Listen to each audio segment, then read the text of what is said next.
This podcast is brought to you by HEC Paris. Bien, bonjour à tous. Donc aujourd'hui nous allons continuer nos problèmes de méthode explicative, de chercher à expliquer quelque chose par rapport à autre chose. Donc pour cela on va étudier la régression multiple. Donc je vous propose dans un premier temps de vous fixer le problème que nous cherchons à étudier, qui est le suivant. Donc c'est une variable que nous avons déjà étudiée pendant un certain temps, la variable prix forfait jour. Le prix du forfait des stations de ski. Donc c'est une variable que nous avons déjà étudiée sur une seule variable. D'accord ? Dans notre jeu de données, on n'a travaillé qu'une seule colonne, une seule variable. Et l'idée, c'est d'essayer de comprendre comment est construit ce prix des forfaits des stations de sport d'hiver. Bon, je vous propose dans un premier temps de vous plonger dans l'ambiance du problème, parce que c'est important. Donc, voilà, essayez de rentrer, de vous inspirer du problème. Est-ce que vous commencez à sentir un petit peu ? Ouais. Je peux continuer si vous voulez. Là, on y rentre, hein. On commence à... Encore une fois ? Allez, encore une fois. C'est beau, hein ? C'est vrai que je pourrais essayer de mettre des effets sonores, ça serait pas mal. Bon, vous êtes bien dedans ? Vous êtes bien dedans ? Parce que là, je reviens à la réalité. Alors, je reviens à la réalité et on voit qu'on avait démarré cette étude d'abord sur une variable, la variable prix forfait jour, et qu'ensuite on a travaillé sur deux variables. Donc on a fait de la statistique bidimensionnelle, c'est-à-dire qu'on a expliqué le prix forfait jour par rapport à une autre variable. L'autre variable que nous avions mise en place, c'est la variable, vous devez le voir ici, hein, dans les sorties SPSS, vous voyez bien que, qu'est-ce que je remarque ? La variable dépendante prix forfait jour, donc c'est la variable que je cherche à expliquer, c'est celle que je vais baptiser Y. Et quelle est la variable X ? Nombre de pistes. OK ? Nombre de pistes. X égale nombre de pistes. Donc là, c'est une bonne révision de la régression simple. Vous arrivez à voir sur ce type de sortie que le modèle s'écrit de la forme suivante. Prix forfait jour égale 88,45. Je crois que vous aviez trouvé ça sous SPSS, hein, lorsqu'on avait fait le TP. 88,45 plus 0,873 que multiplie, hein, n'oubliez pas, c'est multiplie le nombre de pistes. Ah, vous avez raison. Il n'est pas très bon, ce professeur. Soit on dit que c'est une estimation, d'accord ? Soit on rajoute l'erreur. D'accord ? Donc je baptise epsilon cette erreur, que j'appelle le résidu. Bien. Le modèle existe. Est-ce qu'il est bon ? Est-ce qu'il n'est pas bon ? On va déjà vérifier si c'est judicieux d'utiliser ce type de modèle ou pas. Pour cela, on avait étudié... Qu'est-ce qu'on avait étudié ? R carré. R carré, le coefficient de détermination. Donc on peut calculer le R carré, on ne va pas le faire ici. Vous vous souvenez comment on fait pour calculer le R carré ? On divise sum of square regression par sum of square total. D'accord ? On divise la somme des carrés expliqués par la régression par la somme des carrés total. OK ? Régression sur somme des carrés total. D'accord ? Ce R carré me donne la qualité du modèle. Il me donne même, on l'a vu la dernière fois, le pourcentage du prix qui sera expliqué grâce à ce modèle. Bien. Donc cette étude, nous l'avons faite. On peut continuer cette étude un peu plus loin, regarder la précision de l'estimation, faire des intervalles de précision. Comment on pourrait faire d'ailleurs l'intervalle de précision, l'intervalle de prévision? Comment on peut faire? on va essayer de chercher, vous vous souvenez que le epsilon qui est ici, d'accord, le résidu qui est ici, il suit, très bien, il suit une loi normale. Il suit une loi normale. Moyenne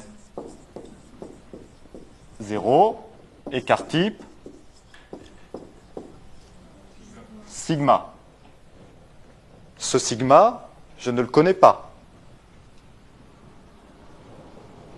Mais qu'est-ce que je fais? Je vais l'estimer. Comment on l'estime? Sigma chapeau, l'estimation de sigma. Ma notation sigma chapeau signifie estimation de sigma. Sigma chapeau, c'est la racine carrée 1 sur n-2 de la somme des EI carrés, c'est-à-dire la racine carrée de 1 sur n-2 de la somme des, ce qu'on voit ici, résiduales. D'accord? Résiduales. La somme des résidus. OK? Donc vous savez qu'on peut le voir sur SPSS, sur les sorties. Ça, vous seriez capable de le faire avec Excel, hein, il n'y a aucun problème. Ça sera la racine carrée de 614,376. OK? Est-ce que quelqu'un peut rapidement me faire le calcul du racine carrée de 614?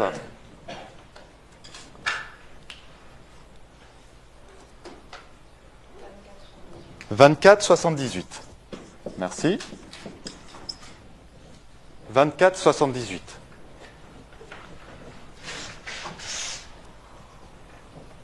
Ça me... Oui?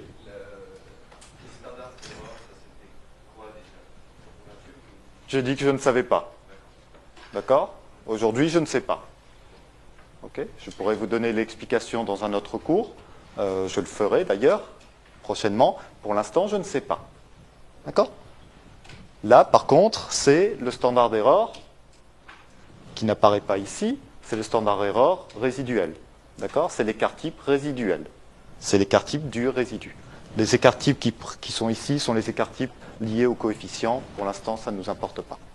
OK? Celui-là, il est important. Pourquoi il est important? Parce que on va se servir du fait que les résidus, les erreurs, suivent une loi normale. Donc si ça suit une loi normale, comme c'est une loi normale, epsilon suit une loi normale, qu'est-ce qu'on peut dire?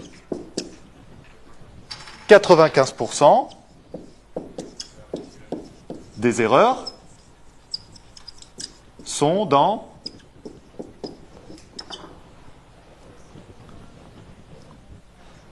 alors, c'est là où il ne faut pas se tromper. Quelle est la moyenne? 0. Quel est l'écart type? On l'a estimé. Donc, c'est 0 moins 1,96. Sigma chapeau. 0 plus 1,96. Sigma chapeau. Donc, ça fait à peu près 48, tu me dis? .57. Moins 48,57 plus 48,57. OK?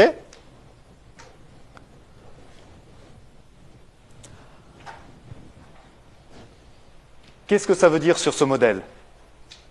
Ça veut dire que lorsque j'utilise ce modèle, la précision que je vais donner dans mes estimations, dans mes explications, sera en gros à plus ou moins 48, l'unité c'était des francs, plus ou moins 48 francs. C'est ça que ça signifie. Je vois à vos mines déconfites que les modèles que je vous vends ne sont pas intéressants. D'accord? Peut mieux faire le professeur, c'est vrai. Alors, on a vu qu'il y avait différentes méthodes pour améliorer ce modèle-là. Notamment, une des méthodes, ça serait d'aller à la recherche des individus atypiques, qu'on a appelés les outliers. Les individus atypiques, c'est-à-dire les individus qui m'ont servi dans mon nuage de points à construire ce modèle-là, voir si certains ne sont pas en dehors de cet intervalle. Oui? Là, pardon? L'interprétation? Oui, je peux le redire.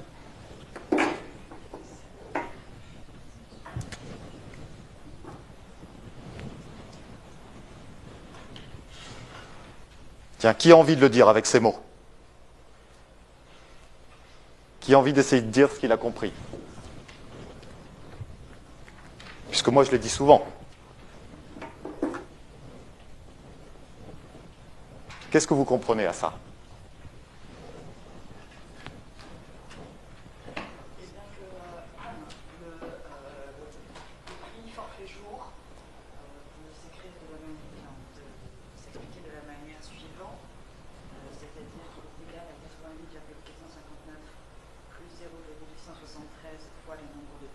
Ouais. Plus une erreur, et que cette erreur est comprise entre moins 48,57 et plus 48,57. D'accord. Comment? À 95% de chance. Ça veut dire quoi? Ça veut dire que si je me sers... Oui, tu veux... Si on pense qu'il est plus que 2 fois ça, 2 fois 48... Donc 2 fois 24. En dehors de ça, ouais. Ça, on pourrait le jeter. C'est un individu atypique. Jeter, tu es brusque avec ce... Qu'est-ce que ça veut dire? Ça veut dire que... Oui? Voilà. Et quand on veut acheter un forfait, on va nous donner un prix. Quand on va calculer notre estimateur, pour changer ce prix-là, notre intervalle ci, le prix qu'on trouve, plus 88 et moins 48 ici, le prix proposé. Et dans cet intervalle-là, ça veut dire à 95% la personne est donnée, et à 5% elle essaie de soit de donner plus, soit de vendre moins cher. D'accord. Donc, je reprends ce que tu viens de dire. C'est un modèle d'estimation. Okay, c'est un modèle d'estimation, c'est un modèle de prévision. Ce modèle d'explication, d'estimation, de prévision, tel qu'il est là, je vais m'en servir. Mais le résultat qui va sortir, il sera précis à plus ou moins 48, à 95% de chance. D'accord? Si je suis en dehors de ça, si je suis au-dessus, ça veut dire qu'il y a... peut-être qu'on cherche à m'arnaquer. Si je suis en dessous, peut-être que le prix est sous-évalué. D'accord? Prenez vraiment cet intervalle comme un intervalle de précision. J'aime bien le mot précision. Hein, ça mesure vraiment la précision de ce modèle. OK? Alors vous me dites, il n'est pas ultra précis ce modèle. Je suis d'accord avec vous, il n'est pas ultra précis. Mais on a vu que c'était quand même une bonne idée d'introduire cette variable puisque le R carré était bon. OK. Alors, comment faire pour améliorer le modèle? On en a parlé. On peut essayer de... Oui, vas-y. On peut introduire dans l'équation. Comment? On peut introduire moins 48 dans l'équation de haut. Je n'ai pas trop envie que tu l'introduises. Introduis-le toi dans la tête. J'ai pas envie de l'écrire. D'accord? J'ai pas envie de l'écrire. Mathématiquement, ça commence à poser des problèmes. Parce qu'après, on va croire que c'est de la réalité. Or, c'est toujours une hypothèse de loi normale. D'accord? Donc, soyons prudents avec ça. OK? Mais oui, tu peux le voir comme ça. OK? Alors, donc ce modèle-là, il existe, il a le mérite d'exister, mais comme vous dites, il n'est pas parfait. Donc, on va essayer de l'améliorer.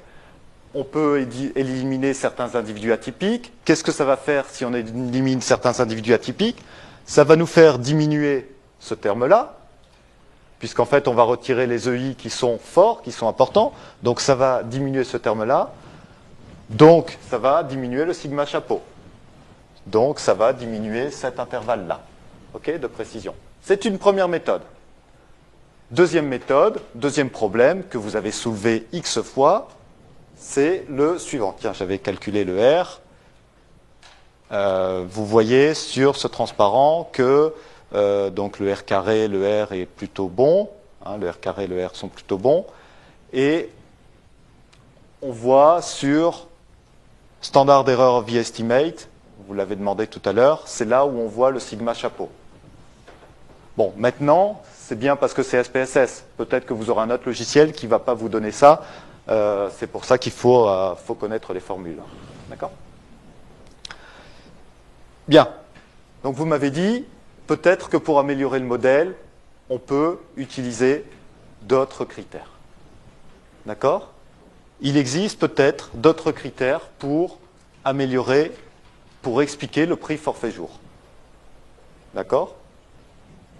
Alors, quels sont les critères qui peuvent exister ?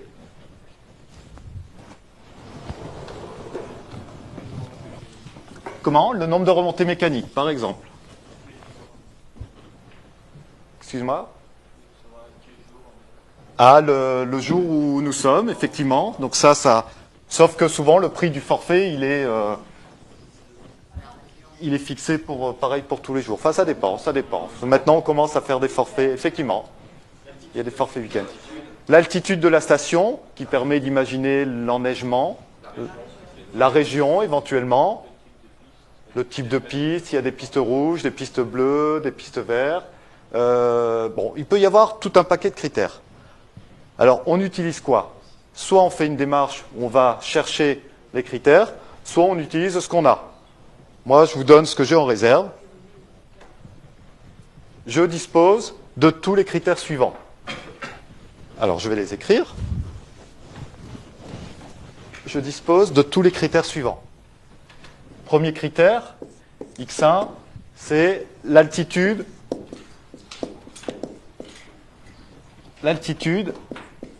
de la station.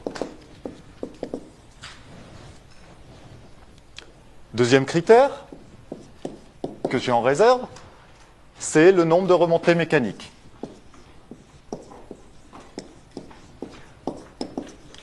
Nombre de remontées mécaniques. Troisième critère que j'ai dans mon fichier, X3, c'est l'altitude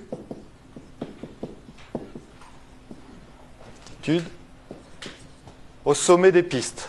Altitude au sommet des pistes. Quelle est la différence entre X1 et X3 ? Vous pouvez avoir une station qui est à 1000 mètres d'altitude, mais où vous pouvez aller skier à 2500.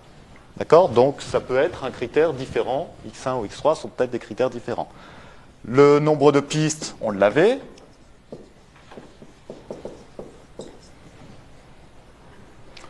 Bon, et puis je vous propose ces critères-là, parce que je les ai. Je les ai collectés. J'ai travaillé dessus, j'ai fait une enquête, pour d'autres raisons. J'ai fait une enquête et j'ai ces critères-là. Peut-être qu'ils ont de l'influence, peut-être qu'ils n'ont pas d'influence, je ne sais rien. En tout cas, je vais essayer. Je vais les mettre dans mon modèle. Donc les critères suivants, c'est le nombre de kilomètres de ski de fond. Ski de fond, vous connaissez, cross-country. Ça, c'est cross-country ski. Donc le ski de fond. Tout le monde comprend ski de fond ? Ok ? Donc ça peut-être pas de lien. Peut-être que ça en a, je ne sais pas. Et enfin, le nombre de lits dans la station. C'est un critère que j'estimais peut-être important, peut-être à tort. C'est est-ce qu'il y a possibilité d'accueillir beaucoup de touristes ? Donc le nombre de lits.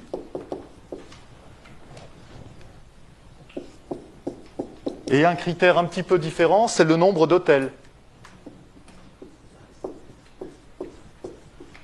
Est-ce que les gens viennent plutôt dans des hôtels ou est-ce que nombre de lits, il y a aussi les chalets, les appartements ? Ok ? Bien. J'ai tous ces critères-là. Qu'est-ce que je vais faire ?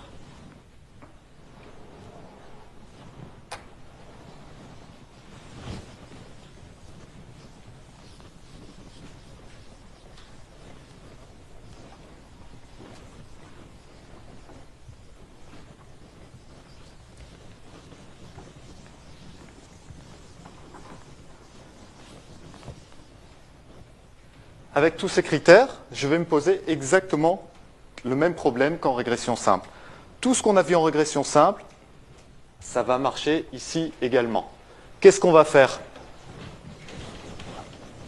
Au lieu de chercher un modèle de la forme Y, un problème? Au lieu de chercher un modèle de la forme Y égale B0 plus B1 X, comme on avait fait, mais là on va chercher un modèle de la forme Y égale B0 plus B1 X1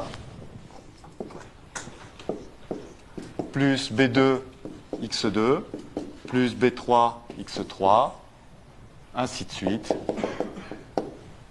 Le dernier critère que j'ai ici, c'est plus B7 X7.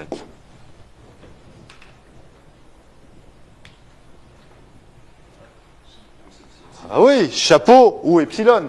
Allez, tiens, je mets chapeau pour démarrer. Bien sûr, c'est une estimation. Je n'ai pas un modèle parfait. Il n'y a aucune raison que j'ai un modèle parfait. Mais je peux chercher une estimation de cette forme-là. La méthode est exactement la même. D'accord? La méthode est exactement la même. Alors comment on va faire? Qu'est-ce qu'on avait fait? On avait placé les points sur un plan. Voilà. Alors on avait placé les points sur un plan, on avait deux variables, y et x. Donc j'avais fait x comme ceci, y comme cela, d'accord? Et j'avais fait un plan. Et bien là, imaginez,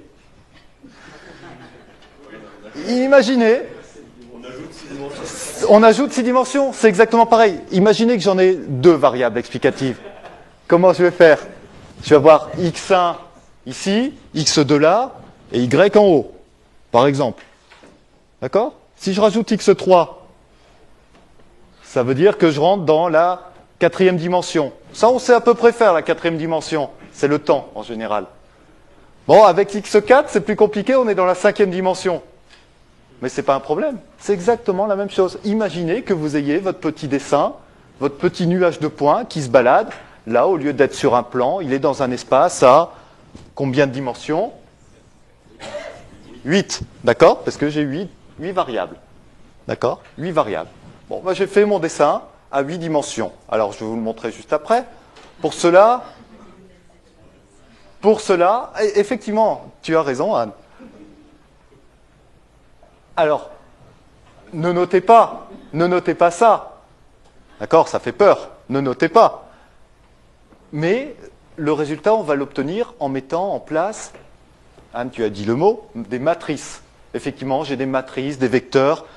Voilà, j'ai des grosses théories mathématiques derrière ça. En fait, mon problème revient à expliquer un vecteur y de cette manière-là. Ouais? Vecteur. Un vecteur. C'est pour montrer que c'est un vecteur. C'est une matrice vecteur. D'accord? Bon, peu importe, c'est une notation. Là, c'est comme si je l'écrivais en rouge, hein, avec RM devant. Résultat mathématique. OK? Regardez, j'ai fait mon dessin dans mon espace. J'ai fait mon dessin dans mon espace à P dimensions. Voilà. Alors, je vais montrer comme ceci. Là, qu'est-ce que vous avez? Y. Qu'est-ce que c'est que Y? Y, c'est le vrai point. C'est le vrai résultat. D'accord? Le vrai résultat, Y, est ici. Qu'est-ce que j'ai ici? Y chapeau, c'est l'estimation. Imaginez que c'est exactement ce qu'on avait vu sur la droite de régression linéaire. Vous avez le point sur la droite et vous avez la vraie valeur. Et ce qu'on cherche à voir, c'est la différence entre les deux. Mais là, c'est exactement la même chose. Sauf que ce n'est pas une droite, c'est une bestiole qui s'appelle un sous-espace vectoriel. C'est pareil. C'est pareil. Imaginez-le, c'est exactement la même chose.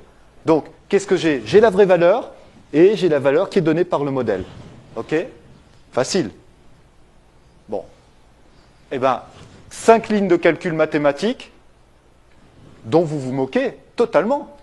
Mais 5 lignes de calcul mathématique me disent que ce qu'on avait fait, qui était de dire je veux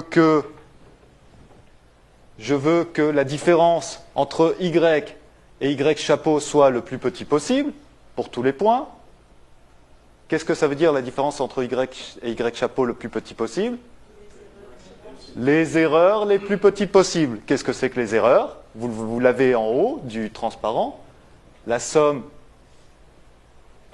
de yi moins yi chapeau, ça c'est y chapeau.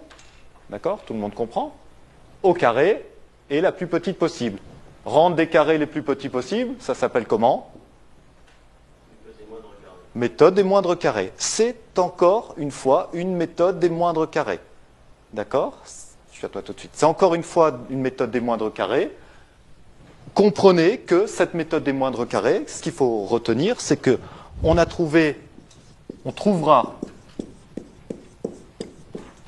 comme on avait fait pour la régression simple, on trouvera B0, B1 et ainsi de suite les coefficients. On trouvera ces coefficients en minimisant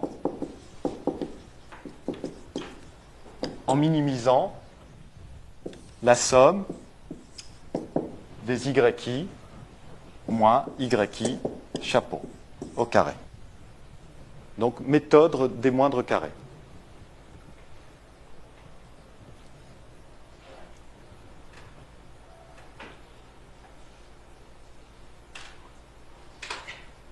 OK? Donc, on va obtenir ce résultat en minimisant les erreurs. Et ça, au niveau mathématique, c'est faisable, ça se fait. Donc je vous dis, les formules sont là. Vous, tout ce que vous avez à retenir, c'est qu'il est marqué à la fin, il suffit donc de calculer. Ça veut dire qu'on est capable de le faire. Il y a des mathématiciens qui se sont penchés là-dessus et qui ont trouvé, à l'aide d'algèbre, vous êtes toujours demandé à quoi servaient les matrices, hein, cet outil barbare, ben voilà, ce genre de choses. Si on arrive à triturer les matrices dans tous les sens, on arrive à trouver les différents coefficients B0, B1, B7. Okay? Donc on est capable de le trouver. On est capable de les trouver. Bon, nous, ce qui nous intéresse, c'est de les retrouver sur une sortie de logiciel. On demande à un logiciel de le faire, il peut le faire. C'est là où Excel commence à avoir ses limites. Hein, vous m'aviez posé la question, ce qu'on peut faire avec Excel. Bon, Excel, pour une variable, ça va. Y égale B0 plus B1x, ça va, il sait faire. Lorsque je veux en mettre plusieurs, on est un peu obligé de... On pourrait le programmer, hein, on pourrait le programmer avec Excel, mais c'est mieux d'utiliser un logiciel de statistique, donc comme SPSS. Voilà les sorties SPSS, et j'imagine que vous êtes capable de décrire ce qu'il y a là, le résultat. Donc on va l'écrire ensemble, si vous le souhaitez.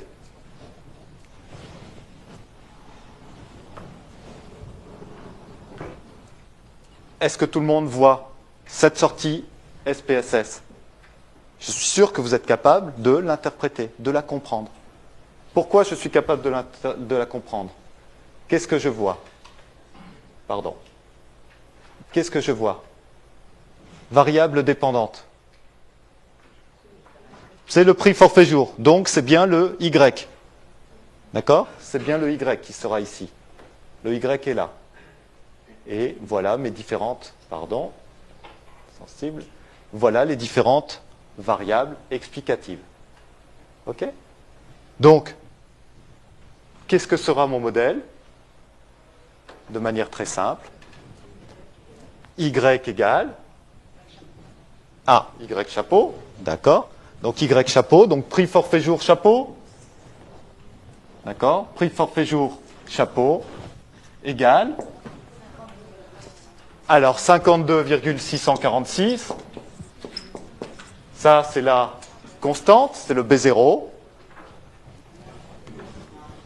Moins. Tout le monde connaît cette notation exposant moins 3, exposant moins 0,3. Qu'est-ce que ça signifie lorsqu'il est marqué moins 2,01 exposant moins 3? Ça veut dire qu'on multiplie par 10 puissance moins 3. Ça veut dire qu'on bouge la virgule de 3. Donc en fait, ça signifie moins 0,00201. D'accord? C'est juste une notation. Hein. qui permet de ne pas avoir des chiffres indéfinis sur le logiciel. OK? Donc, prix forfait jour égale 52,646 moins 0,00201 fois altitude de station. Ensuite, moins, alors 1,11 10 puissance moins 2, donc 0,0111 fois le nombre remonté. Je vais mettre un fois entre les deux. Ensuite, plus 0,01895, c'est ça? 1885.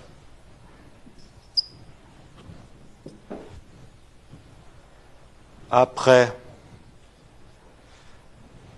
plus 0,430 fois le nombre de pistes, moins 0,07440, c'est ça? Ouais. Fois nombre de kilomètres de ski de fond, plus 0,00161, c'est ça? Et enfin, moins 0,00, non, il n'y en a qu'un seul, 371. Voilà mon modèle. Plus une erreur. Non, non, non, non, surtout pas. D'accord? Pas plus une erreur parce que j'ai mis prix chapeau. D'accord? Le 52, je l'ai mis là. D'accord? Je l'ai mis au début, là je l'ai mis à la fin. C'est pareil. OK?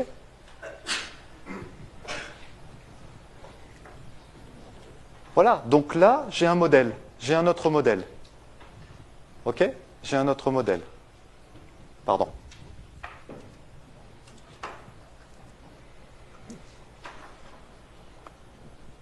Est-ce qu'il est mieux, ce modèle? J'aime bien la réponse. Tu as dit peut-être. J'en sais rien. Peut-être qu'il n'est pas mieux. Peut-être qu'il n'est pas mieux. Peut-être. Ça vaut le coup de regarder s'il est mieux ou pas. C'est pas parce qu'il y a un modèle qui apparemment paraît plus compliqué, donc plus intéressant, donc avec plus de renseignements, mais peut-être que plus de renseignements, ça tue le renseignement. Hein. C'est bien dit. Donc peut-être, on va regarder. Bon, déjà avec des choses très très simples, trois graphiques que vous êtes capable d'imaginer. Regardez ce que j'ai mis dans ce graphique. Là, en ordonnée, j'ai mis les YI chapeaux. En abscisse, j'ai mis les YI. D'accord? Donc j'ai fait un graphique où j'ai mis YI chapeau et YI. Qu'est-ce qui est bien? Qu'est-ce que je souhaite? Qu'est-ce que j'espère? Que ça soit le plus proche possible. Donc ça veut dire que ça soit le plus proche possible d'une droite. Hein, de la droite, Y égale X. D'accord? Ce qu'on appelle la première diagonale. Ok? J'espère que ça soit le plus proche possible. Bon, on voit que dans le graphique de droite, régression multiple, ça semble mieux que le graphique de gauche. Hein. Donc on peut sentir... Ça c'est très compréhensible hein, par n'importe qui. Montrer ce graphique-là, dire, bon, regardez, mon modèle est plus précis. Autre graphique que je peux vous suggérer, c'est le suivant. C'est, ici, j'ai mis les EI. J'ai mis les EI. J'ai fait deux boîtes à moustaches, comme on a fait déjà, comme vous avez fait plusieurs fois. On a fait deux boîtes à moustaches où on a comparé deux populations différentes. Là, qu'est-ce que j'ai comparé? À gauche, j'ai une boîte à moustaches des EI pour la régression simple. À droite, j'ai la boîte à moustaches des EI pour la régression multiple. Qu'est-ce que vous voyez? Ce sont les valeurs prises par epsilon pour les données qui m'ont permis de construire mon modèle. D'accord? Celles qui sont sur le nuage de points. La variabilité est le moins forte. Bon, la moyenne, elle est toujours à 0, c'est normal, ça a été fait pour. Pourquoi la moyenne est à 0? Ouais, ça suit une loi. Voilà, très bien. Parce que ça passe, même dans les podcasts on le dit, ça passe par le point G. D'accord? Donc, c'est deux, tout à fait, tu as raison. Il y a plusieurs points G là. C'est pas mal, c'est pas mal. On l'a fait, on l'a dit dans les podcasts, c'est bien.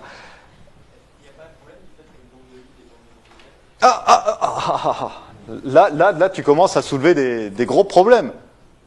On va le voir, on va le voir. Bon. Déjà, alors la question, c'est de dire, il n'y a pas un problème que le nombre de lits dépende du nombre d'hôtels. Effectivement, on voit qu'il y a des liens entre ces variables. Il y a des liens entre les variables. Donc ça peut me poser des problèmes. On va y venir tout de suite. Il y a d'autres problèmes. Moi, j'en vois tout de suite d'autres. On va y venir dans 5 secondes. Bon, là, acceptons que dans ce cas-là, j'ai vérifié que ce n'était pas idiot de faire une régression multiple, que le modèle est plus intéressant. D'accord? On le voit par rapport aux erreurs, on le voit par rapport aux prévisions, on voit que c'est pas mal. Qu'est-ce que je peux faire aussi? Cette formule marche toujours. La fameuse formule dont on avait parlé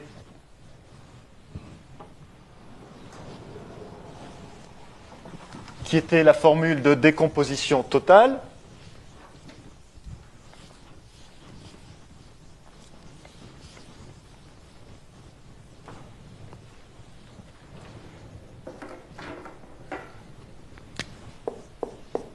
Donc la formule de décomposition totale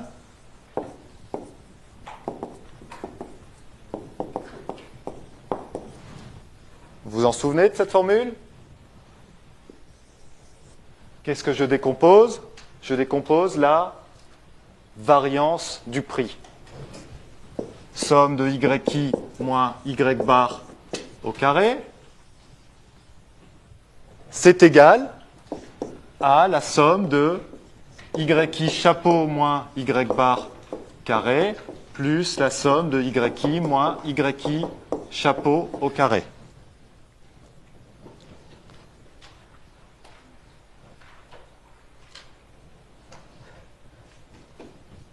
Cette formule qui était compliquée, on avait eu du mal à le démontrer, d'ailleurs on ne l'avait pas totalement démontré en régression simple, elle continue à marcher en régression multiple.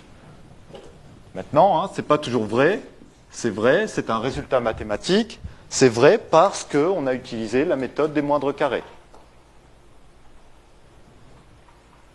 J'en dis pas plus. Vous n'avez pas besoin d'en savoir plus. D'accord? Bon, mais l'intérêt de cette chose-là, oui, Anne? Non? Alors, l'intérêt de cette chose-là, de cette formule-là, c'est que j'ai découpé la part d'information qui est dans Y par une part d'information expliquée par le modèle et une part d'information expliquée au niveau des résidus, d'accord, des erreurs. Vous vous souvenez ce qu'on avait fait la dernière fois? On avait tout divisé par ce premier terme, qui est la somme des carrés totales. Ça nous avait donné 1 égale somme de YI chapeau moins Y bar au carré sur somme de YI moins Y bar carré plus la somme des résidus divisé par la somme de YI moins Y bar au carré. C'est exactement ce qu'on avait fait en régression simple.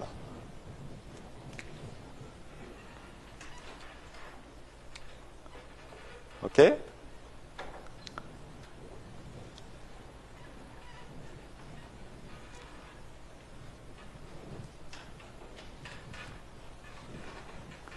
Et qu'est-ce qu'on avait fait en régression simple? Ce terme-là, somme de YI chapeau moins Y bar carré sur somme de YI moins Y bar carré. On avait dit c'est la part d'information qui est prise dans le modèle. Je vous l'avais expliqué, je l'avais baptisé, nommé R carré. D'accord? R carré. C'est ce qu'on a vu tout à l'heure. Donc voilà R carré.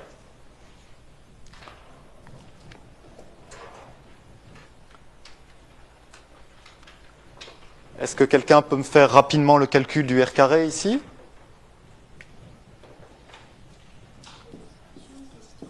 Oui.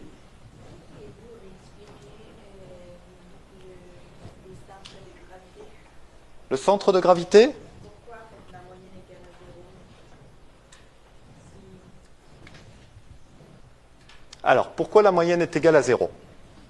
Pourquoi la moyenne est égale à 0? Pourquoi? Moi j'aurais dit parce que ça suit la loi normale. Tu peux dire pour ça, mais je vais te le montrer très rapidement. Je reprends la régression simple, je reprends l'explication de la régression simple. Qu'est-ce que j'ai?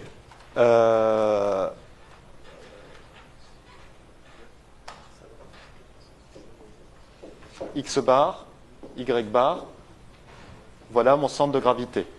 D'accord? La méthode des moindres carrés m'a imposé de passer par le centre de gravité pour les points.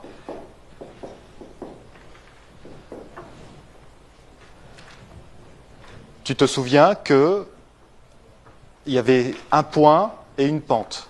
D'accord? Donc le point, c'est le centre de gravité.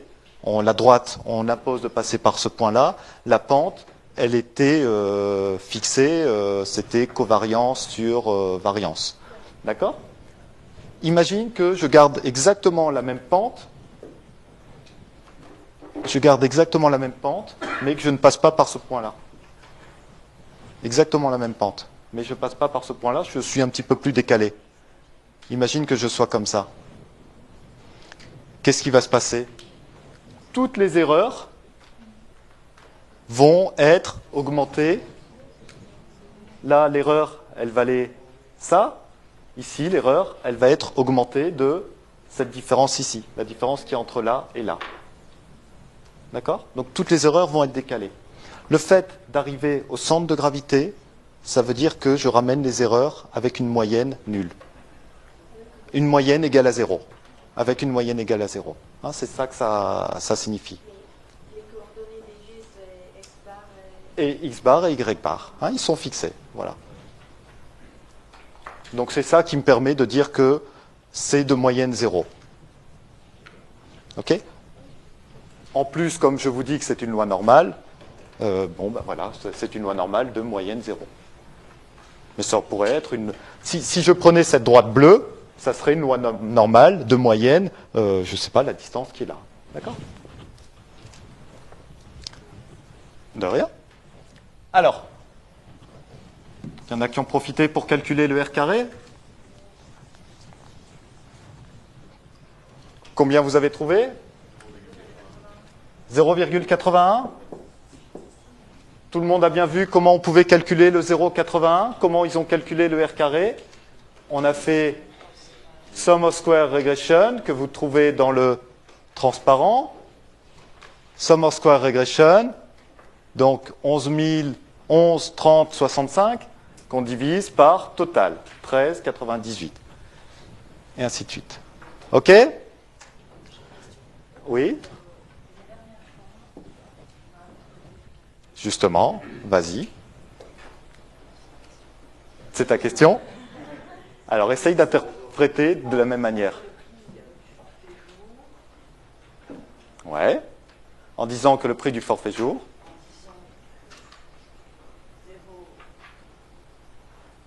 pouvait être expliqué à 81% l'ensemble des données.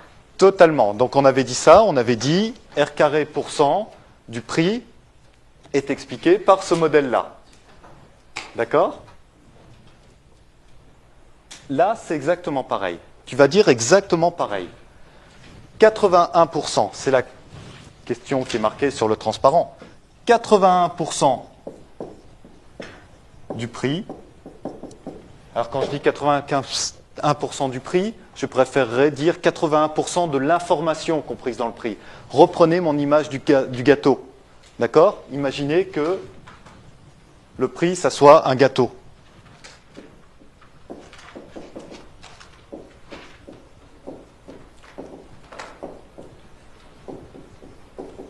Imaginez que le prix soit un gâteau. Ben, ce gâteau, je suis capable de le fabriquer sans problème, à 81%, en mettant les ingrédients suivants, altitude de station, nombre de remontées, altitude piste, et avec quelle part? Ben, moins 0,02 part de altitude de station, et ainsi de suite, ainsi de suite.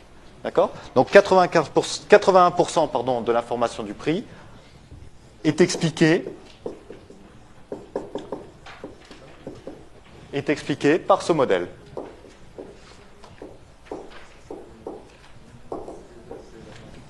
D'accord? Est expliqué par ce modèle. Il n'y a que ça que vous pouvez comprendre. Enfin, il n'y a pas besoin, il n'y a pas autre chose à comprendre. Il n'y a pas autre chose à comprendre. Le R carré, c'est vraiment une décomposition. Le signe de R carré? Il n'y a pas. Après. Après. On y arrive. Bon, restons au R carré.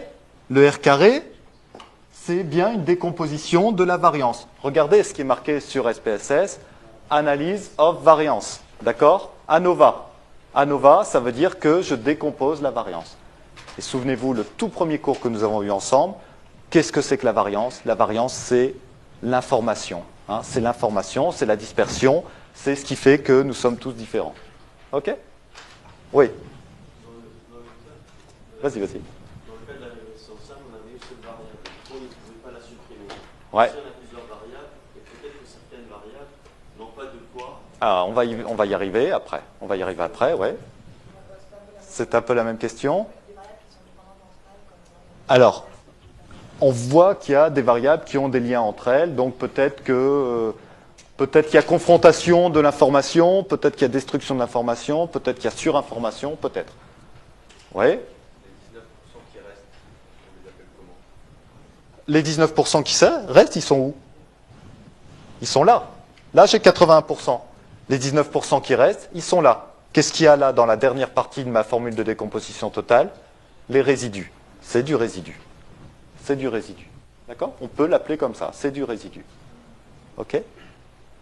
Et ça, c'est important parce que ça permet de dire, lorsque vous allez vendre un modèle, lorsque vous allez présenter un modèle, ou alors lorsqu'on vous présentera un modèle, OK, ayez toujours en tête que vous avez une qualité d'information qui est représentée par ce modèle. La qualité d'information qui est comprise dans ce modèle, c'est 81%. Vous n'aurez jamais 100%. Il n'y a aucune raison qu'on ait 100%. Ça se saurait. Ça voudrait dire que le prix forfait jour est exactement construit par ce type de modèle. Ça veut dire qu'on retire le chapeau, qu'on retire les pylônes et on a vraiment du égal. Ça, c'est pas dans la vraie vie, ça. D'accord? Donc là, on a 81%. Bon, allez, je vois que vous mourrez d'envie de me dire qu'il y a plein de problèmes sur ce modèle. J'arrête pas de vous proposer des nouveaux modèles et vous êtes toujours en train de me les détruire, de me les critiquer, à juste titre.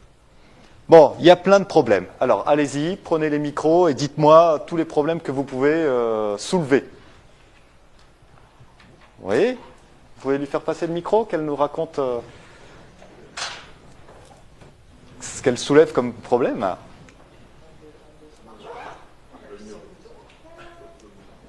C'est bon. Merci. Non, c'est le... Le micro? Au niveau des variables X qu'on utilise, certaines ne sont pas mutuellement exclusives. Ça, Ouais. c'est déjà un problème. Comme par exemple, Pamela a soulevé le nombre de lits, le nombre d'hôtels. Forcément, une partie du nombre de lits est inclus dans le nombre d'hôtels. Ou encore le nombre de pistes et le kilométrage de ski de fond. Peut-être. Est-ce que c'est... Ouais. Je sais pas, peut-être.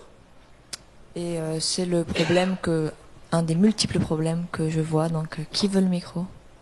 Donc c'est un des multiples problèmes. Je résume ce problème, c'est de voir qu'il y a peut-être de la surinformation parce que de l'information qui est comprise dans deux variables en même temps. Oui? Les variables avec ceux qui ont un paramètre négatif et ceux qui ont un paramètre positif. Ah, vas-y, parle-moi de ces paramètres négatifs et positifs. Dans la colonne B, on a des paramètres négatifs et d'autres positifs. Ouais. Je déduis que ceux qui ont un paramètre négatif, ils vont dans une direction et l'autre dans une autre. Ouais. Tu déduis bien, effectivement. Tu déduis bien. On voit que certains coefficients sont négatifs. Qui dit certains coefficients négatifs, ça signifie que lorsque cette variable va augmenter, le prix va baisser. Regardons, je sais pas moi, nombre de remontées. Critiquez-moi nombre de remontées. Oui, vas-y. C'est contre-intuitif. Pourquoi c'est contre-intuitif? Parce que plus il y a de remontées mécaniques, ça veut dire plus il y a d'investissement qui est effectué dans ces stations, et donc plus on aura des recherches, ça ralentit. Voilà. Alors, je résume, je reprends ce que tu as dit. Tu dis, plus il y a de remontées mécaniques, normalement, plus c'est cher.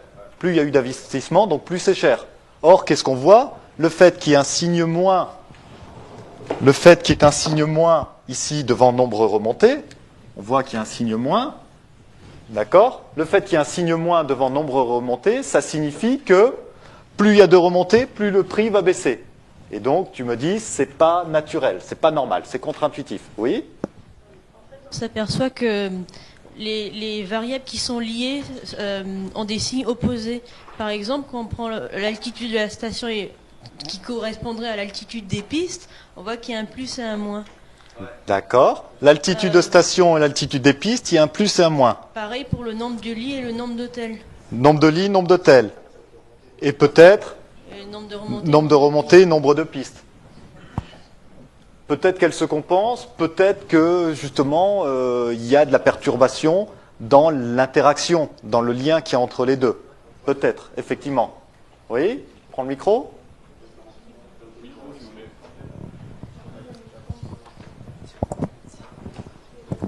Oui, à partir de ce qu'on peut voir ici, qu'on peut éliminer plusieurs variables parce que les points, les coefficients, ils ne sont pas les mêmes. Je veux dire que le prix forfait, il n'est pas également sensible à toutes les variables.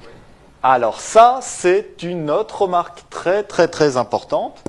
Dans les remarques que vous faites, il y en a je suis d'accord et il y en a je suis pas d'accord. Pour l'instant, je ne vous ai pas dit quoi.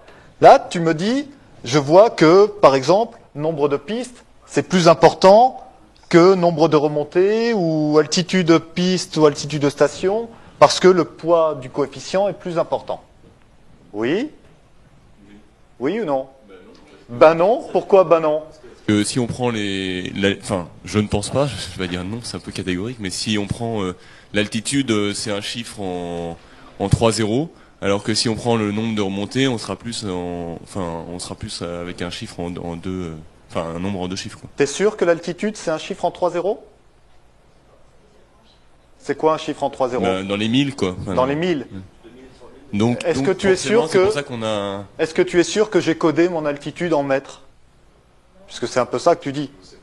J'en sais rien. D'où l'importance de faire une étude au préalable. Lorsque vous démarrez une étude statistique, vous démarrez votre étude par regarder chacune des variables. Et donc, sur chacune des variables, vous regardez est-ce qu'il y a des individus atypiques, l'unité, toutes ces choses-là. Hein. Donc, c'est important d'avoir la bonne étude de statistiques descriptives au préalable.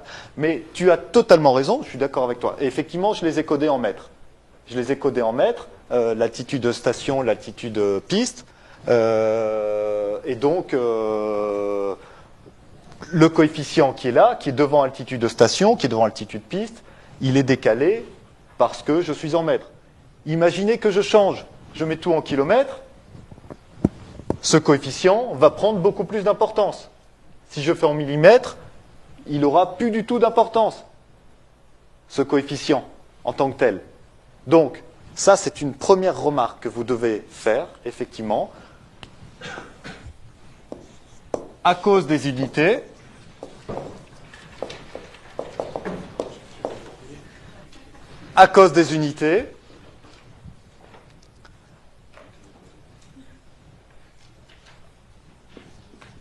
la valeur du coefficient, je le note BK,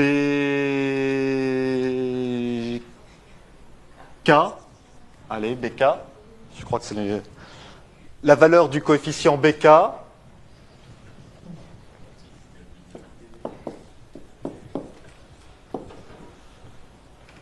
n'a pas d'importance. Ou je dirais a une importance relative.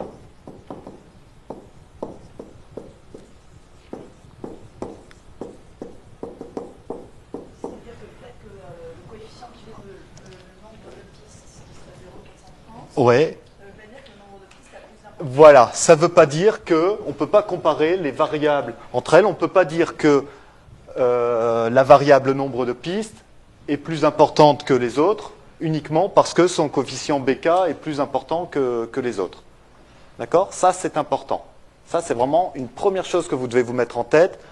Attention au coefficient. Le coefficient sera intéressant pour faire les calculs. D'accord? Donc, j'en ai besoin de ce coefficient. Mais ce n'est pas ce coefficient qui me permet de dire cette variable a plus d'importance que d'autres. Ça, c'est le premier point. Le deuxième point qu'il faut regarder, c'est est-ce que le signe du coefficient a de l'importance ou pas?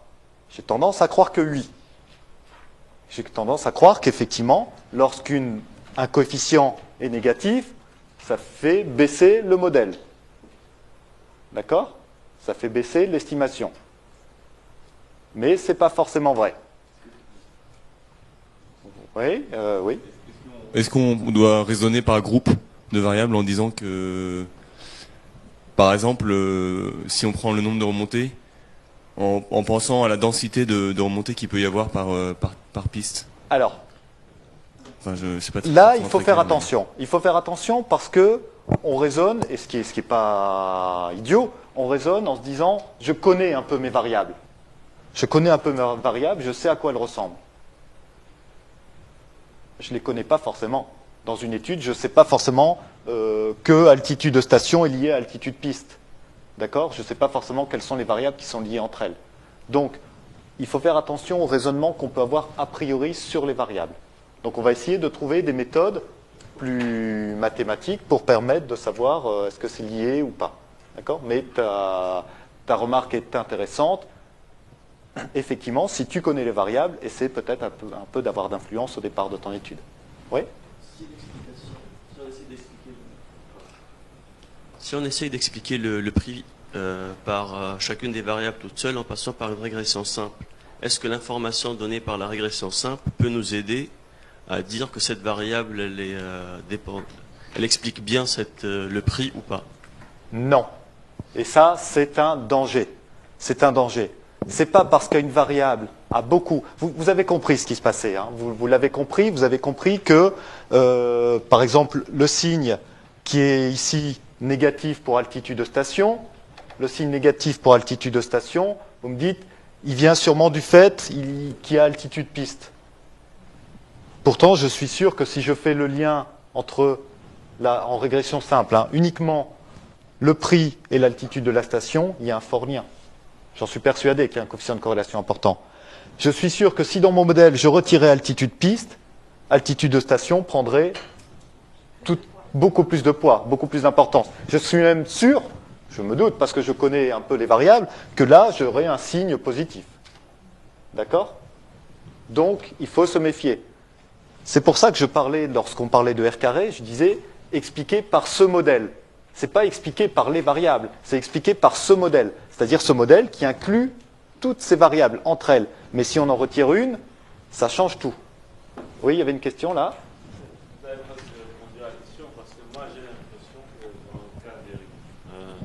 J'ai l'impression que dans le cas des régressions multiples, on ne peut vraiment pas dire que le modèle dépend de telle ou telle variable, parce qu'il suffirait de changer d'unité pour que les coefficients disent complètement quelque chose de différent. Et je ne pense pas que quand le software, quand SPS fait les calculs, qu'il sache ce que c'est que l'altitude ou le nombre de pistes ou quoi que ce soit. Donc, ça peut donner vraiment n'importe quoi comme coefficient. Exactement. Tu as totalement raison. Donc, il faut bien comprendre que la régression multiple, c'est un modèle global. J'appellerais ça un modèle global. Donc, c'est l'influence globale de toutes ces variables entre elles dans le modèle. OK? Et après, ce qu'il faudra étudier, c'est l'influence que j'appellerais marginale, c'est-à-dire de chacune des variables dans le modèle. On y reviendra, oui? Alors, on ne peut rien déduire avec R? Donc, très très bonne remarque. La question c'est, est-ce qu'on peut déduire quelque chose avec R? Est-ce qu'on peut déduire quelque chose avec R? Est-ce que j'ai parlé de R? J'ai vu que certains d'entre vous se sont dit, mais ça va être quoi le signe de R? Si je fais la racine carrée de R, qu'est-ce que je vais mettre comme signe? Puisque là, je n'ai pas un seul B1, j'ai plein de pentes, j'ai plein de coefficients. Donc qu'est-ce que je mets comme signe? R ne marche pas en régression multiple. Donc ça, c'est une autre remarque qu'il faut avoir en tête. R ne marche pas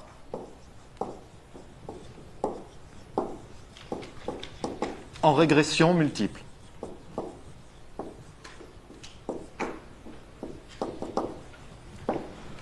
En tout cas, R ne marche pas de la manière dont on l'a présenté en régression simple. D'accord? On peut le calculer. Certains le calculent, certains prennent la racine carrée, tout simplement, de R carré. SPSS le fait la racine carrée de R carré, et va vous donner une valeur de R. Moi, je vous demande de ne pas regarder ce R. Si c'est de la régression multiple, le R, vous le cachez, vous ne le regardez pas. Je vous donnerai d'autres combines à regarder. Alors, il y a des gens qui ont trafiqué un R pour qu'on puisse le regarder. Donc il existe un R qui marche pour la régression multiple, ça s'appelle du R ajusté. Vous le trouverez peut-être dans les sorties SPSS. Je vais reprendre une sortie SPSS où il y avait des... Voilà. Ici, vous voyez, dans cette sortie, vous avez du R, vous avez du R carré et vous avez du R carré ajusté. Bon, ça, le R carré ajusté a plus de valeur lorsqu'on est en régression multiple.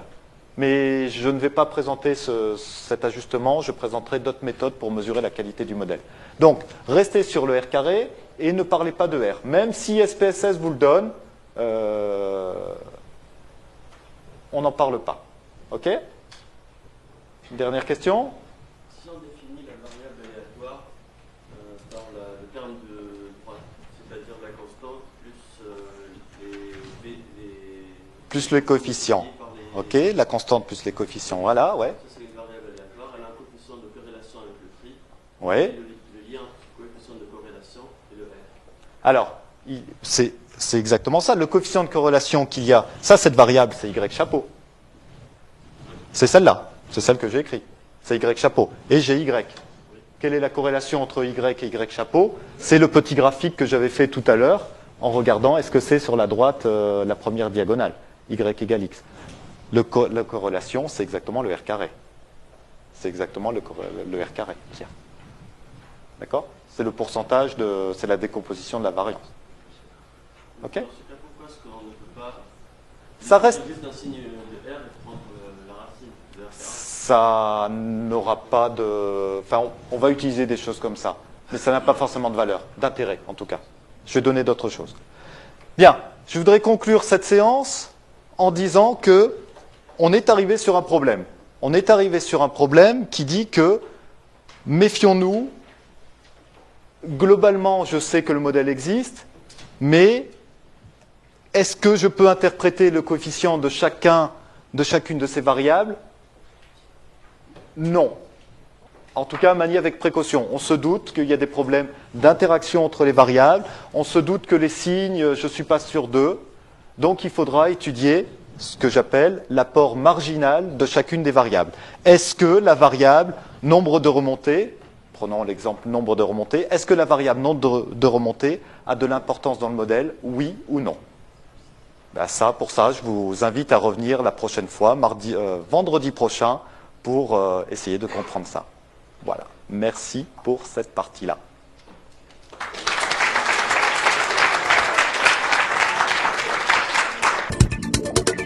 Please visit us at www.agc.edu.